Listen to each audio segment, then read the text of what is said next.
Boa noite a todos e todas. Bom, nessa noite ensolarada, você não está vendo porque já virou lua, a gente vai falar hoje do dia 3, né? O tema é Tecnologias Assistivas e a Inclusão de Alunos com Deficiência na Educação Básica. Eu nunca lembro o nome do seminário. É Seminário em Educação e Inovação? É isso aí mesmo. Eu só lembro da sigla, que é CIC 1, porque ano que vem terá outro. Grande nesse seminário. Exatamente. Hoje vou acompanhar da esquerda para a direita. Eu estou com Nilda.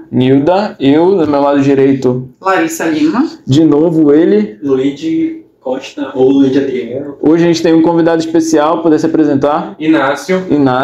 Luana. Leine Braga. E Maridalva Dias. Como os nossos convidados hoje a pauta é bem diversa, né? Assim, acessível, mas não acessível para todos, podemos dizer assim. O que vocês acharam, meninas, da apresentação de hoje e principalmente como é a deficiência visual visando o Enem, na visão de vocês e o que foi exposto durante a apresentação de hoje? Vocês podem dar as considerações necessariamente do que vocês viram hoje. Eu gostaria de parabenizar a equipe, né, por ter escolhido abordar esse tema, né, que é um tema muito difícil, né, e principalmente vocês trouxeram um convidado, né, que tem propriedade no assunto, né, tanto que tiveram algumas dificuldades, né, mas a equipe está de parabéns, né, que conseguiu passar o conteúdo, né, sensibilizar as pessoas, né, que estavam assistindo. Com relação ao Enem, eu considero muito válido o que foi abordado, né, a questão do audiodescrição, né? Mas, na verdade, eu não gostaria de comentar sobre o Enem específico, né? O que vocês trouxeram como exemplo, que foi a questão lá do vídeo, né? Que vocês vendaram os olhos, né? De alguns participantes, e que aqui o nosso amigo teve a fala de se sentir, ele mesmo se sente frustrado, né? Porque a gente não consegue assistir um filme, eles não conseguem assistir um filme. Então, eu acho muito importante, já que se fala tanto em inclusão, de quem faz, de quem elabora um filme, pensar nessas pessoas. Porque até mesmo para a gente vir com essa tecnologia, ele não conseguiu fazer a leitura do filme, do trailer, né? Teaser, eu nem sei se teaser e trailer tem diferença, mas eu acho que teaser é um pouquinho mais curto, por isso que foi aquela velocidade. E quem fez não pensou nessas pessoas. Então, ao meu ver, precisaria trazer, né, essa consciência lá de quem já produz esse material. Né? Porque a tecnologia assistiva, ótima, né? As pessoas tentam facilitar para que essas pessoas com deficiência consigam ter acesso, mas elas ainda acabam ficando frustradas. Né? Então, existem as leis, mas eu ia comentar isso lá na hora, mas não comentei sobre isso. E é o que acontece em sala de aula. Hoje acontece em sala de aula, a gente não consegue, o professor ele não é preparado. Aqui a gente percebe muitas vezes, o nosso colega amigo, que eu tenho o maior apreço por ele, que ele estava falando deficiente, porque dói na gente ouvir isso, entendeu? E nossos professores não são preparados. Eles não são preparados para ter um aluno com alguma deficiência. E ele não sabe nem preparar a sua aula porque vai acontecer como a Larissa comentou, você vai acabar fazendo uma atividade separada para ele e ele não vai estar incluso. E na escola Bosch, como foi? Já teve alguma experiência dessa? Sim, nós trabalhávamos lá com a sala, né? Sala do pessoal que trabalha com o pessoal com deficiência, né? E aí eles faziam reunião conosco mas naquela época, não muito distante, né? As nossas crianças sairiam da sala e iam para lá, para a sala especial, para a sala do AEE, tá? E aí nós, no caso, a gente tinha que se virar nos 30 na sala de aula, né? Porque às vezes, muitas das vezes, a gente tinha 35 alunos. E eu trabalhei com 3 alunos com deficiência. Um era surdo e mudo, o outro era cadeirante, mas ele também não podia escrever, que ele tinha deficiência na mão, mas ele era muito inteligente. 2, no caso, que eram cadeirantes, e eles tinham essa deficiência, mas eles eram muito inteligentes. Então, eu tinha que dar minhas aulas, inclusive, como eu não sabia fazer As adaptações? Não, ela tá falando de Libras. Ela não sabe fazer os sinais. Línguas de sinais, né? Que eu fazia? Eu pedia para os colegas dele me auxiliarem, vejam bem, para ele poder atender, aprender, né? Com licença, eu vou ter que vir retirar. Tá fugindo do podcast. Olha! Vai ter que vir pro próximo. Então a gente fazia esse trabalho, né? Então mas eu sempre chamava as professoras lá do AE para me dar esse suporte, só que às vezes tinha outros alunos que elas tinham que atender. E como disse vocês lá que estavam falando, realmente as pessoas não são capacitadas para estar dentro da sala de aula. Eu tinha 2 ajudantes, né, com os alunos, mas eles não eram capacitados para ensiná-los, assim, junto comigo, né? E não tinha um suporte para o menino que não sabia falar e nem ouvia direito, não ouvia nada. Então os meninos já se comunicavam com ele. Então essa palestra de hoje abriu muito a nossa visão, né, dos próprios professores, dos próprios que estão na sala de aula, para a gente poder buscar mais, né? Não ficar parado, mas buscar mais para que eles possam ter acessibilidade realmente quanto à dificuldade que eles têm. Inácio, mas diz aí, como foi tua trajetória na educação? Tu já tá em que fase de nível escolar? Já tá formado? Pois é, atualmente eu já concluí o ensino médio, eu tô estudando para passar no Enem também. Já fiz 4. Esse é o meu 4º ano. E eu tô nessa fase ainda de procurar um jeito de conseguir estudar sozinho. Tu estuda só? Sim. Tu não usa auxílio de professor? Não. Ou cursinho também não. Uhum. Porque no cursinho também eu sei que eu vou encontrar essa mesma dificuldade que eu encontro nas videoaulas, por exemplo. Não tem os professores não têm essa capacitação para auxiliar durante a aula pessoas com deficiência visual. Inácio, como é o teu estudo? Como é que é feito esse estudo? Como é que tu fazes esse estudo? Pois eu tenho bastante livros em PDF, no quais eu escuto eles através de um aplicativo que lê livros em PDF. Também tento pesquisar, né, pela internet mais coisas em textos e tal. Se tem alguém que conhece ou tem um livro que tenha alguma coisa interessante, eu tiro foto e mando pro aplicativo Be My Eyes para ele escrever o que está escrito ali no livro, enfim. E assim eu vou tentando estudar.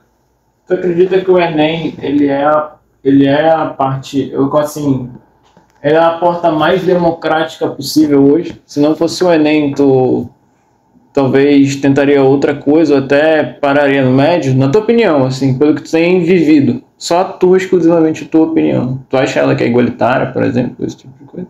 Olha, as cotas estão aí justamente para trazer essa tentativa assim, de igualar as coisas, né? Esse acesso à universidade dentro do possível. Mas a gente, nesse percurso de acessar, né, nesse meio termo, a gente encontra vários obstáculos. Por exemplo, quando eu passo no Enem, eu tenho que trazer uma série de comprovações da minha deficiência para evitar fraudes, até por um lado até compreensível, para evitar fraudes de pessoas que não são deficientes, não têm alguma deficiência, né, entrar pela cota. Mas aí eu percebo muito que essa burocracia demais meio que cansa. Sim, sim. Meio que sou meio que esgotada.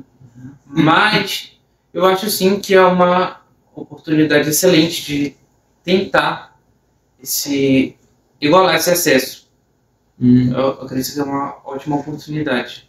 Como é que vocês, meninos, como vocês escolheram essa assim, a gente sabe por trás como foi a escolha, foi algo mais vivido, né? Foi algo que vocês foram experimentando até conhecer o Inácio, foi uma das escolhas de vocês.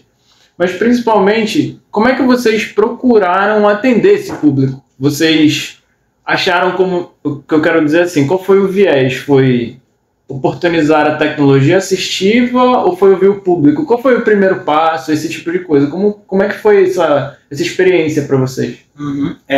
Bom, quando a gente estava discutindo sobre qual tema a gente ia escolher para trabalhar na disciplina de tecnologias assistivas, né, que começou, Isso. aí os meninos da minha equipe estavam trazendo ideias, sugestões, mas eles falaram que eles não tinham experiência, assim, contato com nenhuma pessoa que possuía algum tipo de deficiência, seja ela qual for, né?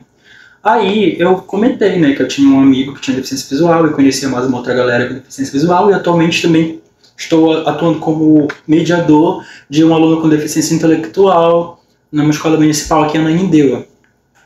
Então eu falei do que eu observava, do que eu vivia, e foi uma ideia que veio na hora na minha cabeça sobre o Enem, né? Eu comecei a pensar como é que a pessoa com deficiência visual estuda para o Enem, será que ela tem uma dificuldade específica e tudo mais? Foi uma questão de curiosidade mesmo, entendeu?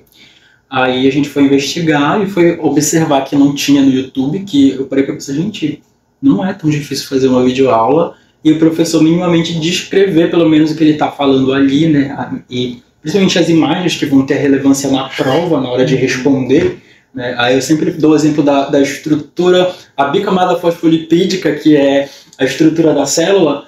Eu lembro como eu tinha dificuldade, eu enxergando, tinha dificuldade de entender aqueles detalhes, né, dos fosfolipídios e da proteína, né, de passagem e tudo mais, aqueles detalhes. Não, nem eu consegui sem ver. Exatamente. Aí eu falei... explicar que era o cotonete. Juro pra você. Eu vou falar sobre isso. Justamente, eu pensei como a pessoa com deficiência vai ter a dificuldade de compreender isso, principalmente se o professor não descrever, né? Física, que tem cálculos e gráficos, química e física, para mim, já é uma coisa tão difícil. Aí, o que eu tô falando do cotonete, né? É um desafio também para o professor que não tem o costume de fazer descrição de algumas coisas abstratas, complexas. Outras coisas são mais fáceis do professor descrever, mesmo que ele não tenha costume de fazer isso. Mas aí eu quero citar a questão da inteligência artificial, que ela pode dar umas dicas de como tu descrever algumas coisas assim mais abstratas, né? Por exemplo, a bicamada fosfolipídica, por exemplo, tu associou com cotonete, né? Pode ser uma forma de tu ajudar o aluno a entender o formato daquela estrutura ali. Lembra o fosfolipídio lembra também uma cabeça de fósforo, sabe? Aí a inteligência artificial, ela, às vezes, dá umas ideias, assim, né? Eu sempre falo que é bom não só dar o Ctrl-C, Ctrl-V, né? O professor se inspirar lá, pegar umas ideias, mas é muito isso de trazer exemplos pro dia a dia, para a pessoa com deficiência visual entender aquele formato, daquela estrutura e tudo mais, né? Outro debate para vocês, assim, agora para as meninas aqui, vocês, de novo, não tem câmera aqui, então vocês vão realmente sentir, igual o Inácio, vocês só vão sentir o que eu estou falando. As meninas do lado esquerdo, como até pela experiência de vocês, qual é a definição mais provável de tecnologia assistiva na prática? Porque tecnologia assistiva, meninos, me complementem o que é, sua definição no conceito, vocês podem me falar o que é? Se fosse para definir em São aquelas tecnologias que elas vêm para assistir alguém, né? O deficiente visual, o deficiente físico, a pessoa com deficiência física e a pessoa com deficiência intelectual também. Até porque o físico a gente consegue mensurar, né? No nosso olhar, no nosso ouvir, a gente consegue mensurar se o outro, à minha frente, ao meu lado, ele possui alguma deficiência. E aquela mocinha que estava lá na nossa sala, né? Perguntei porque eu olhei o colar dela e eu realmente não sei descrever. Para mim era um girassol e o girassol é o símbolo do autista. Não, é Não, deficiência. Múltipla, né? Perfeito. Para mim era só o autista. Eu não sabia. Eu não sabia. Aí por isso que eu perguntei diretamente se ela era autista. E ela me disse, não, tenho múltiplas. Isso. Falei, opa, então eu não sabia. E é bem legal, porque essas tecnologias, elas vêm não só para quem não tem um membro, para quem não tem um órgão, enfim. Ela já vem assistir mais do que isso.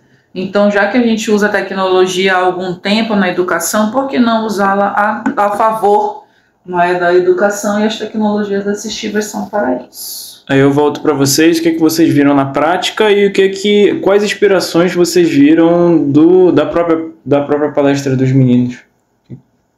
Eu particularmente também gostei muito, porque um tema muito bem escolhido, né? Até porque não é muito falado, não se sabe muito. E eu trazendo para minha prática, né, para minha sala de aula, eu ano passado, retrasado, tive um aluno cego, né, nem com baixa visão, cego mesmo. E eu fiquei, meu Deus, e agora? O que é que eu vou fazer? Aí dessa palestra, de tudo que a gente escuta, a palavra que fica para mim é reinventar. A gente como professor tem que se reinventar. Como foi falado, tive que buscar, né, tive que ir atrás. Aí na escola que eu trabalhava, tem uma sala do AE, e eu conversei com ela e ela me ajudou. E ela disse, a gente tem que partir para o tátil, né, tem que ver. Mas o aluno era muito, muito independente, é daquele que não gostava que ninguém tocasse nele, queria fazer tudo só. Já aprendeu a ir ao banheiro, a conhecer a gente pela voz, né? E o que eu tiro daí é essa palavra mesmo, de reinventar. A gente tem que se reinventar, buscar, como a Larissa falou, não ficar esperando, dar uma acessibilidade para um e aí já excluir os outros, entendeu? E eu entendo como ela falou também, são essas práticas, né? Essa acessibilidade, a gente buscar experiências práticas, tudo que venha nos ajudar com para a solução daquele problema. E eu vejo também que uma das formas de democracia, né, para que a gente possa mudar essa situação seria, sei que é uma coisa meio difícil, mas o governo investir em políticas públicas, né, voltadas para esse público, para essa questão, investir em formação dos professores, colocar nas universidades. Eu lembro que quando eu estudava pedagogia, tinha um curso só de educação especial, na UEPA, na época. Eu não sabia... Desculpa te corrigindo, mas esse termo também já foi... Isso, naquela época, né? Inclusive. Isso, eu digo naquela época, no ano de 95. Detalhe, eu até te falo, nem ainda continua sendo uma especialização lá e o nome é o mesmo, Badu. Ainda é o mesmo, é educação especial o nome. Eu lembro que o nome é educação especial. Lembro que eu fazia magistério e tinha o pessoal da educação especial. Nossa, ainda tem muito. O nome especial ainda é muito padrão. Essa graduação, eu lembro de... graduação não, essa pós, é porque eles sempre abrem início do ano, acho que é um ano de 2, assim. Mas eu ia até te falar... Vai voltar para a coordenação desse curso, por quê? Cara... Porque a nomenclatura já mudou. Eu não sei o que tem em si, né, o currículo, eu não sei como é que é. Educação inclusiva, né? Assim, a minha mãe, a minha mãe é psicóloga hoje, mas na época ela ia para uma parte, ainda era especial. Isso a gente está falando de finalzinho de 90, 2001. Isso na época. 99, 2000. Mas de lá para cá mas essa especialização é de 23, né? São 2 anos mais ou menos de conclusão, ainda vamos chutar uns 23 da vida. Mas o que eu ia te falar, eu vou começar pela história, porque assim... dando até um depoimentozinho contando histórias do tio Vitor. Assim, eu sempre fui muito aversivo à educação especial por não ter tato. E eu sempre conto essa história porque foi a história que fez eu ir para Libras, né, fazer o curso de Libras no Raimundo Viana, que é bem perto de casa. Eu jogo FPS, sabe o que é FPS? Não, é jogo de tiro. E no jogo de tiro você precisa usar o fone. Senão você não tem a percepção de tudo, porque o adversário pode estar na tua costa, ele pode estar do teu lado, ele pode estar na tua frente. E eu percebi que no meu ouvido esquerdo, por usar fone muito alto para jogar esses jogos, eu comecei a perder. E eu vou repetir porque a minha premissa era, eu nunca gostei de educação especial. Assim, em nenhum momento. E naquele momento em que eu percebi que eu precisava começar a estudar Libras, eu chego até a me arrepiar um pouco. Foi quando eu falei, cara, e se eu perdesse? Então, eu quero sensibilizar o pessoal que é ouvinte, no caso da Libras, um pessoal que ainda precisa a comunidade docente, porque eu não consigo imaginar, o caso do Cotonete, eu não consigo imaginar falar isso. Eu não consigo chegar para um aluno e falar, cara, isso é um cotonete. Não é camada fosfolipídica. E é um termo que a gente conversou semana passada, que é um termo errado. Um círculo não é um triângulo. E por quê? É porque a gente falou ainda agora que pode ser investimento do governo. E a gente vai voltar para a mesma, mas precisa ter incentivo da comunidade docente. Porque vai chegar num ponto em que eu vou precisar dessa assistência e ninguém vai ter. Quando eu perder a minha audição, a minha família, por exemplo, não vai comunicar, porque nenhum deles fala Libras. Então, é a história que eu conto para as pessoas começarem a sensibilizar, porque eu não me sensibilizei a minha graduação inteira. Eu precisei me formar. Eu precisei ficar surdo. E a Dora Sheila Bud, professora da UEPA, também é muito, muito afinada.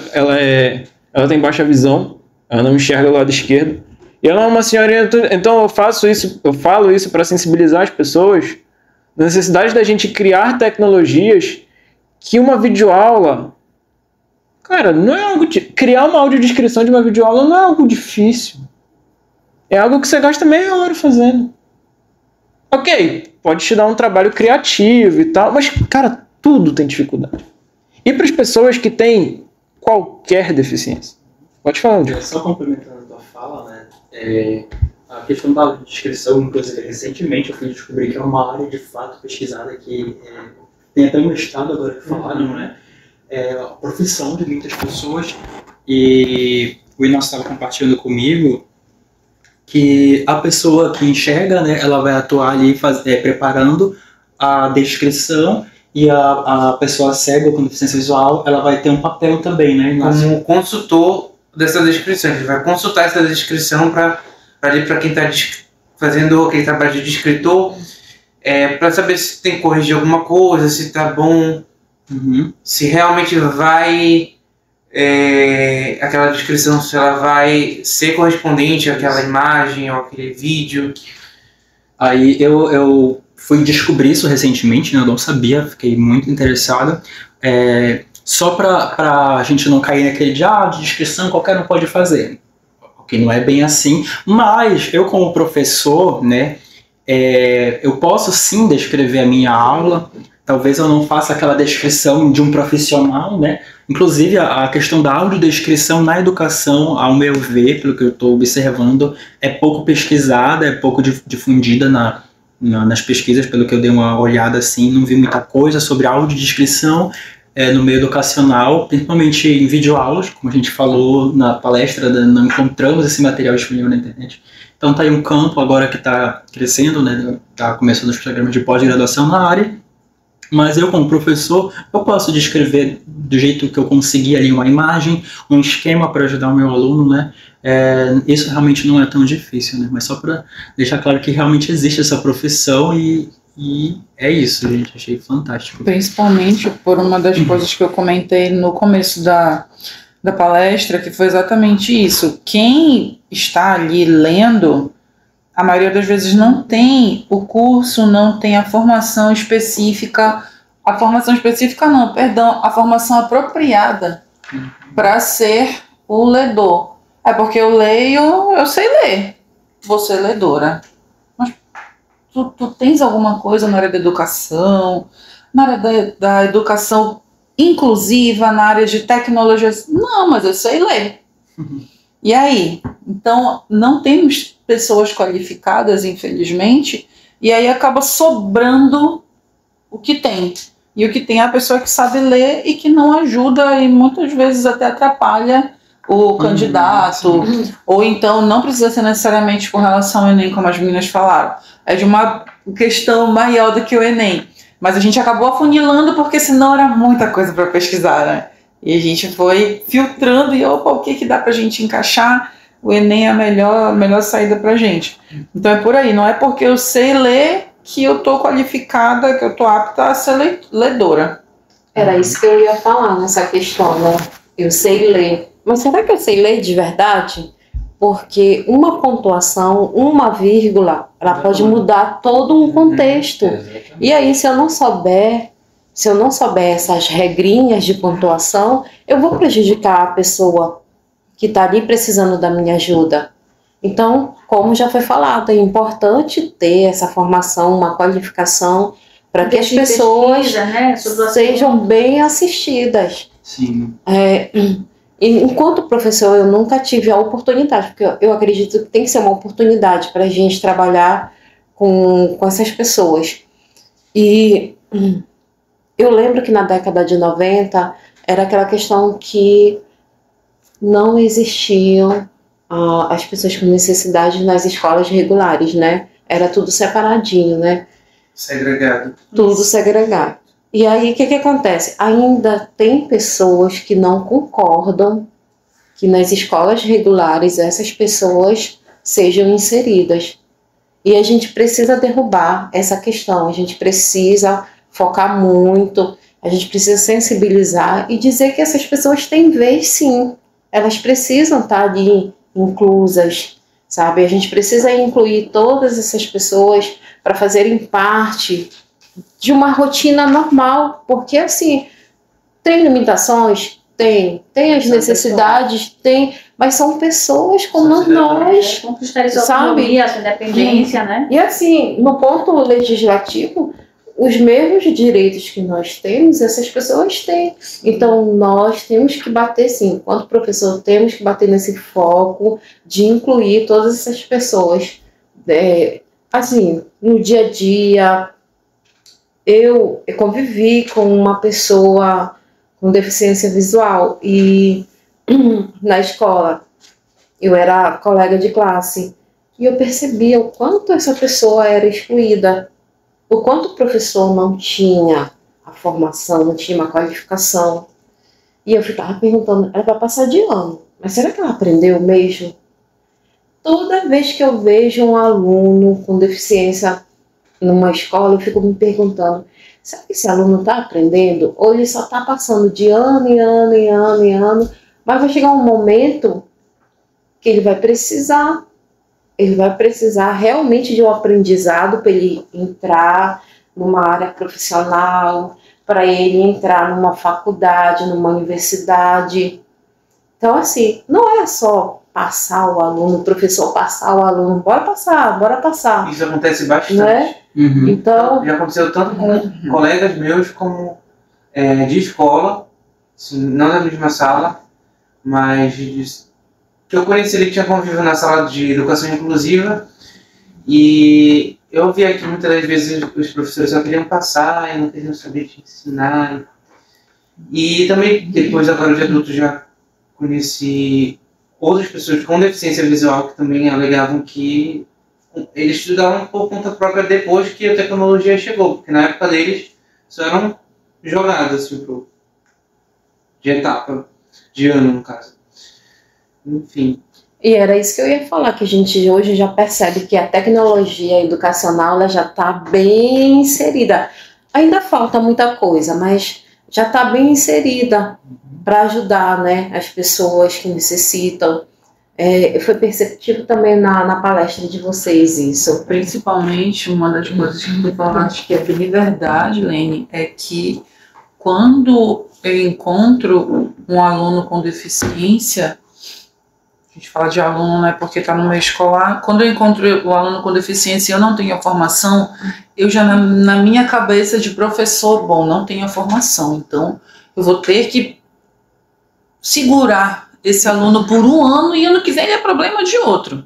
Sim. Ano que vem ele não vai ser meu. Então, É isso que acontece. que o outro, então vou aguentar o que eu conseguir com esse aluno, eu vou facilitar a prova, como eu falei, né?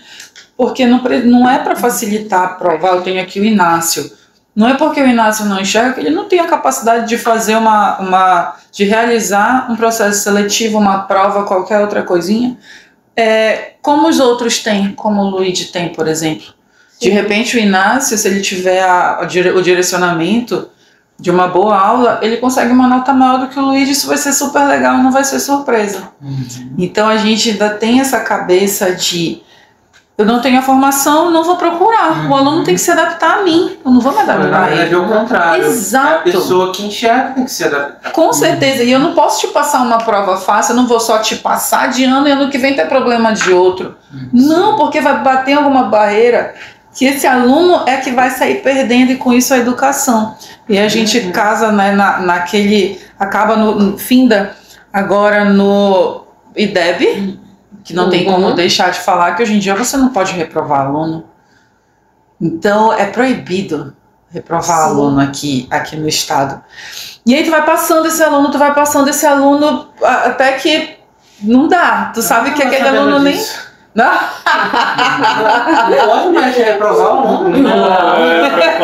Gente. Aí é que tá. Então o aluno não vem nem pra aula. Eu sou obrigada a passar o aluno. Agora imagina aquele aluno que vem, que tem o interesse, é deficiente e ainda assim eu não me adequo a receber ele. Aumentar, né? Já pensaste? Por exemplo, tu. Putz, Larissa, nunca tive um aluno deficiente com nenhuma deficiência mesmo. Se eu tive, não era laudado na parte intelectual e da parte física eu não me recordo de ter de verdade. Então, se eu te encontro enquanto meu aluno, eu ia me adaptar. Eu ia, caramba, receber um desafio maravilhoso, porque há 16 anos que eu não encontro ninguém assim nas minhas aulas. Né? Então, tenho 16 anos de formado. Isso é um ponto ruim. Exato.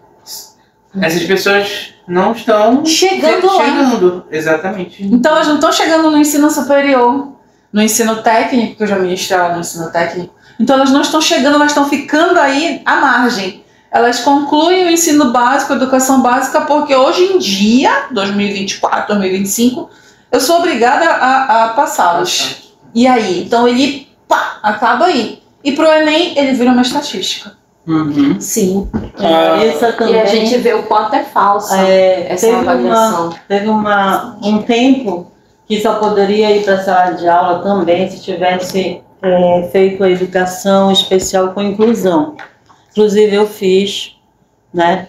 E é uma parte assim que realmente é como o Inácio falou. Vocês falaram, né, da dificuldade. A gente sabe, eu como professora, eu sabia a dificuldade dos meus alunos. Então eu sou alfabetizadora, né? E na época a gente trabalhava, eu colocava eles... A gente tem muitas estratégias que a gente coloca dentro de sala de aula, né?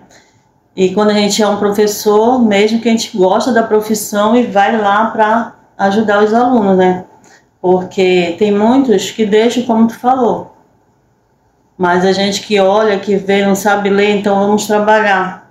Foi isso que eu fiz numa turma de quarto ano, quinto ano o professor me deixou, passei 3 meses. Nesses 3 meses, muitos alunos que não sabiam ler, aprenderam a ler, né? Porque eu comecei a falar com eles, conversar, fazer exposição de trabalho, né? E tudo isso dava vontade deles continuarem, né?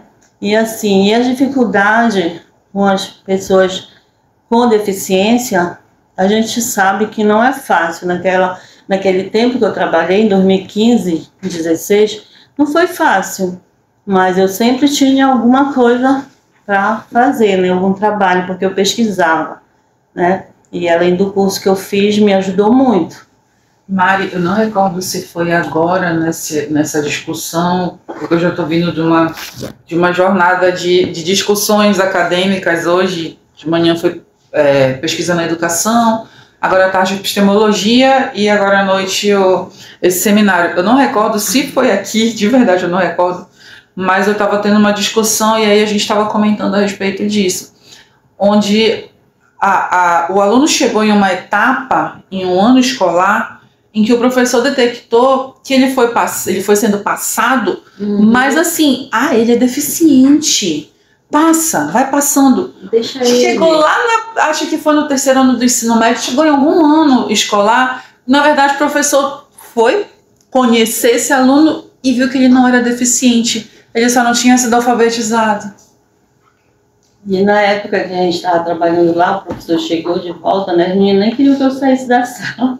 Aí o professor perguntou assim: o que foi que a senhora fez com meus alunos, professora? Nada, só fiz o trabalho. Assim, nada mais além do que o meu trabalho, né? Ensinei eles. Eu eduquei. E aí a gente conversava, eles tinham aquela conversa comigo, vinho e tal.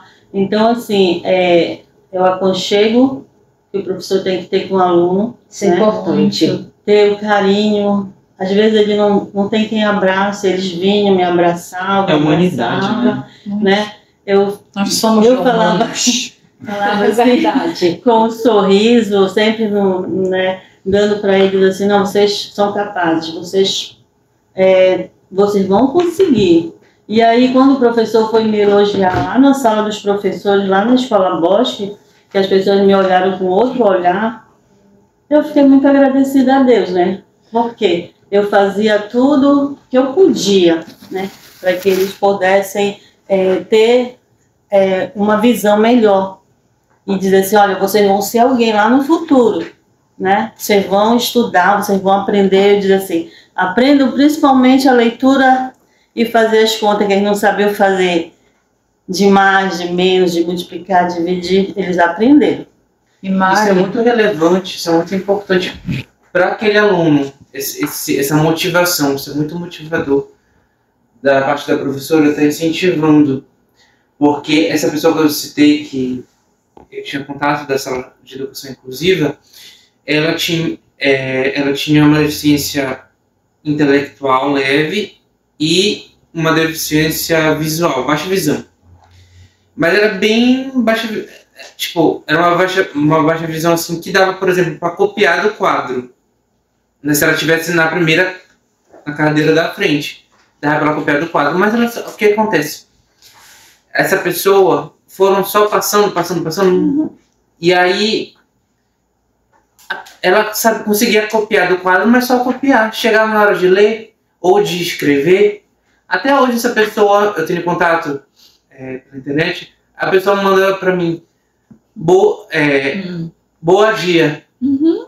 Sim. Aí tipo, ficou, gente... Sem nexo. Mas aí eu entendo que não é culpa da pessoa, foi a culpa dos profissionais ali que não deram a devida importância, porque a pessoa conseguia copiar do quadro. Sim.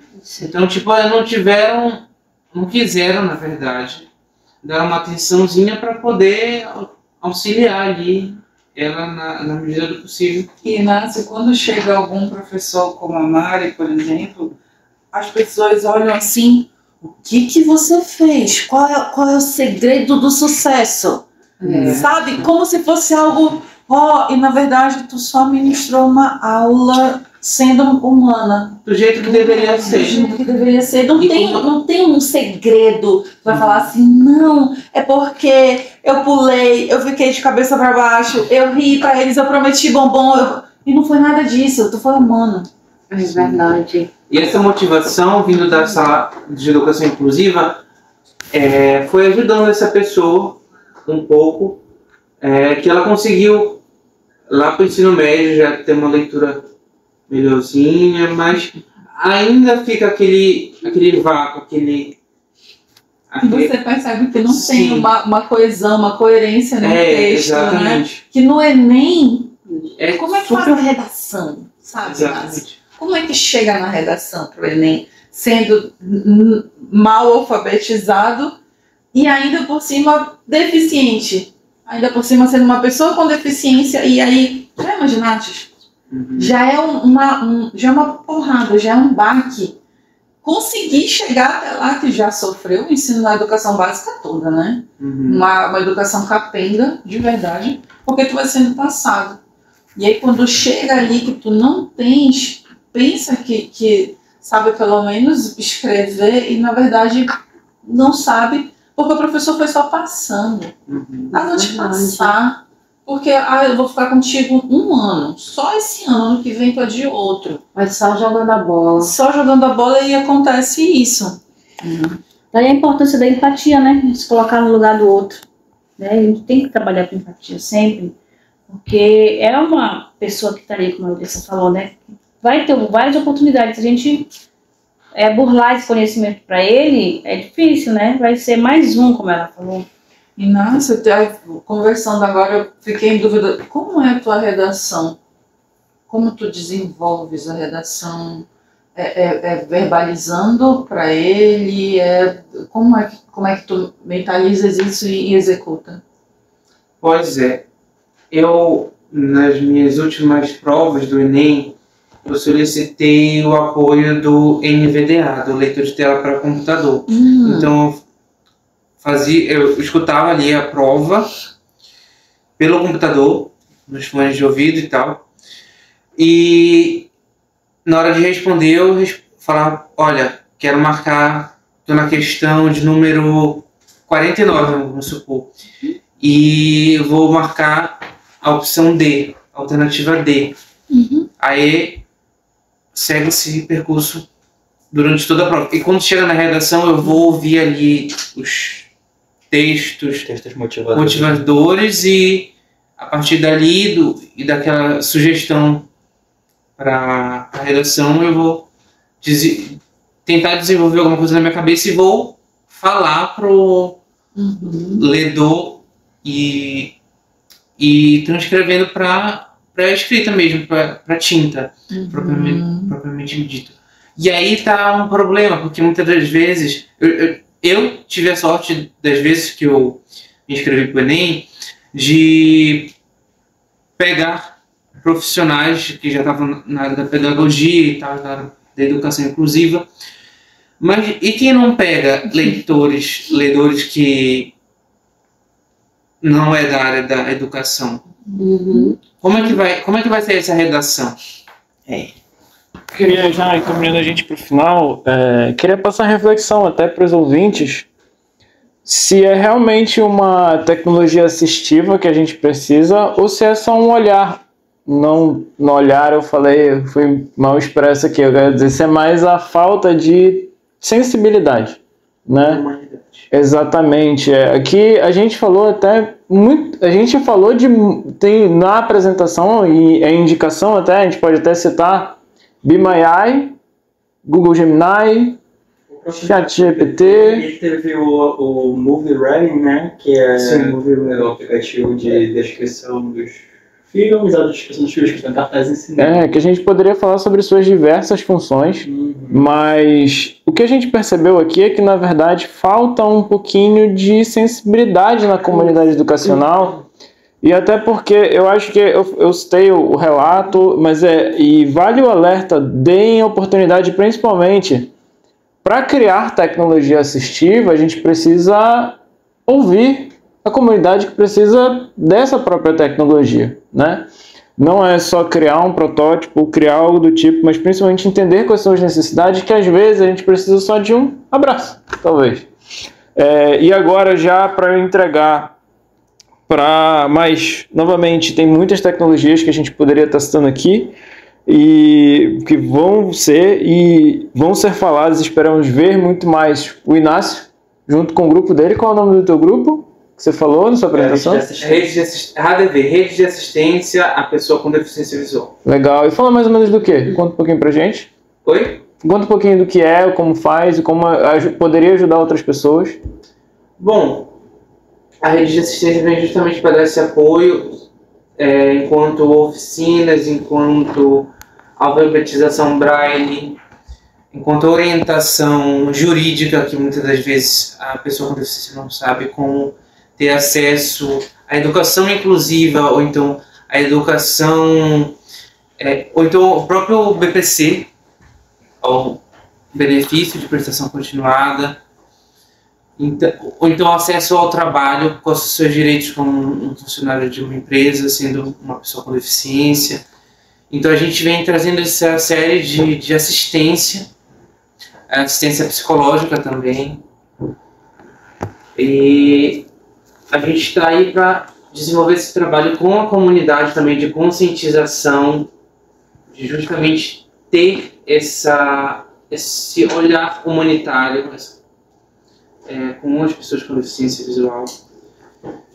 E é isso que a gente vem, na medida do possível, tentando fazer.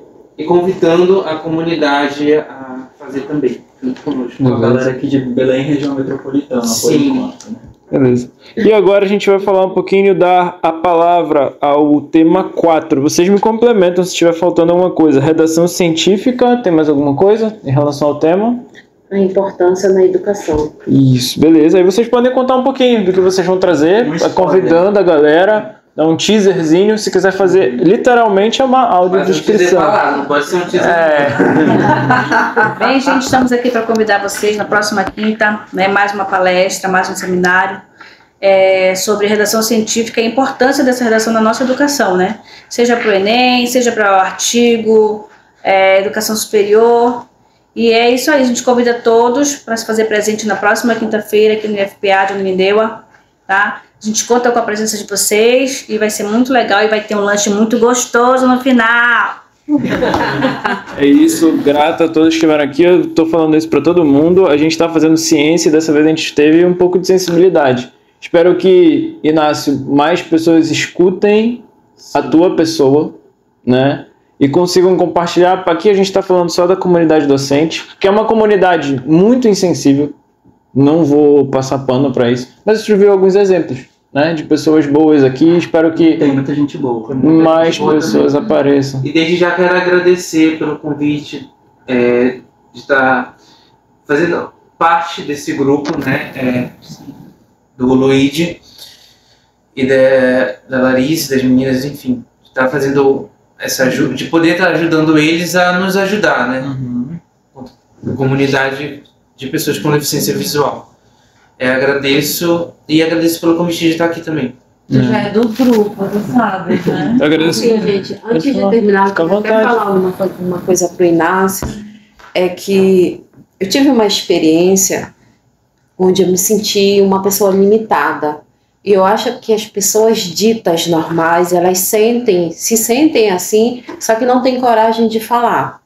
Eu estudei naquela faculdade de Ipiranga, que hoje não tem mais, e lá tinha um curso de Libras. Então tinha uma comunidade, né, surda, e lá dentro da faculdade tinha uma área, tinha uma lanchonete, todo mundo se comunicava ali. E naquele dia, foi um dia assim muito específico. Eu acho que eu e mais umas 3 pessoas eram as únicas ouvintes daquele momento lá na lanchonete, e o resto era só pessoas surdas se comunicando através de Libras. E aí, assim, eu me senti limitada, porque eu estava vendo toda aquela cena, eles se comunicando, eles rindo, e aí eu estava assim, sem entender o que estava acontecendo, o que estava passando. Então, eu acredito que muita gente se sente assim, só não tem coragem de falar. Que as pessoas ditas normais, elas também têm as suas limitações. Foi o inverso, né, do costume. Sim, com certeza. Uma intrusa no meio dele, né? Sim, com certeza. E aí eu me senti, foi a primeira vez que eu me senti muito tocada em relação à educação inclusiva. Naquela época falava educação especial, né? E aí foi a partir daí que eu me senti muito tocada mesmo, sabe? Foi uma experiência mesmo impactante para mim. Eu espero muito que os ditos normais, eu falei, né, de novo, eu tento me sensibilizar e ver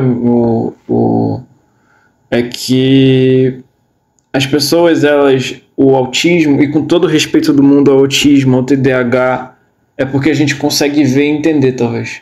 Por isso que eles são a gente dá mais atenção a eles, mas tem uma camada tão grande ali, em que, por isso que a gente chama muita atenção, e não é só para tratar a tecnologia assistiva como um acesso, mas porque essas pessoas precisam. Né? A gente não sabe quantas pessoas estão no meio de um bairro, não existe catálogo para isso, não existe IBGE para isso. Não existe uma métrica em que, mas de novo, se fosse com você, que foi o caso da Neni, se fosse comigo, se fosse com qualquer outra pessoa, se você conseguir expressar é uma coisa, mas as pessoas que nem têm a oportunidade de se expressar, Sim. entendeu? Então eu gostaria muito que a comunidade docente pudesse escutar esse podcast com o coração na mão, assim. Eu queria muito que se fosse, não sei se dá para fazer isso em autodescrição, tá? Mas eu falei coração na mão, que a pessoa segurando assim o coração dela para dar ouvido mais às pessoas como você, entendeu? Tá bom? Tamo junto, galera. É isso. Foi mais um Pra Conta.